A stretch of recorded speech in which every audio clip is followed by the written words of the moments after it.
Elles sont souvent victimes de nombreux cancers. Au Sénégal, particulièrement en Casamance, les cas de mortalité chez les femmes sont dus en général au cancer du col de l'utérus et du sein. C'est pourquoi les médecins sortants de l'UFR Santé de l'Université Assane Seck de Ziguinchor ont offert au lendemain de la Journée internationale de la femme une journée de dépistage dans les locaux de l'hôpital de la Paix.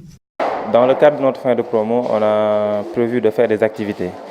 Maintenant, parmi ces activités, on a ces journées, le 8 et le 9 mars, de sensibilisation, mais également de dépistage contre le cancer du col de l'utérus. On a choisi ces deux pathologies parce qu'on s'est rendu compte dans notre pratique que ces deux pathologies sont en train de faire des ravages. Et ce sont les premières causes de décès par cancer chez les femmes. Et ce sont des pathologies qui, quand on les voit très tôt, on pourra les traiter, mais quand on les voit à un stade dépassé, on ne peut plus rien faire, on peut juste accompagner le malade avec des soins palliatifs jusqu'à la mort. Une initiative saluée par certaines patientes venues se faire dépister. C'est très important. C'est des journées qu'on doit pérenniser chaque année peut-être pour que les femmes puissent, d'autant plus que c'est gratuit. C'est des soins qui sont très chers pour les femmes. Ce n'est pas à la disposition de tout le monde. C'est toujours à cette occasion que les personnes, les femmes, ont l'occasion de venir en profiter.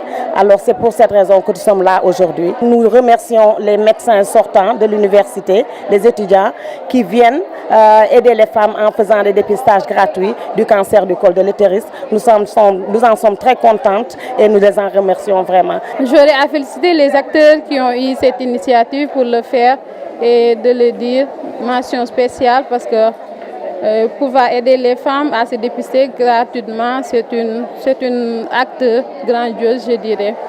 Avec cette initiative, les jeunes médecins se joignent à la lutte contre ce fléau qui pollue l'existence des femmes.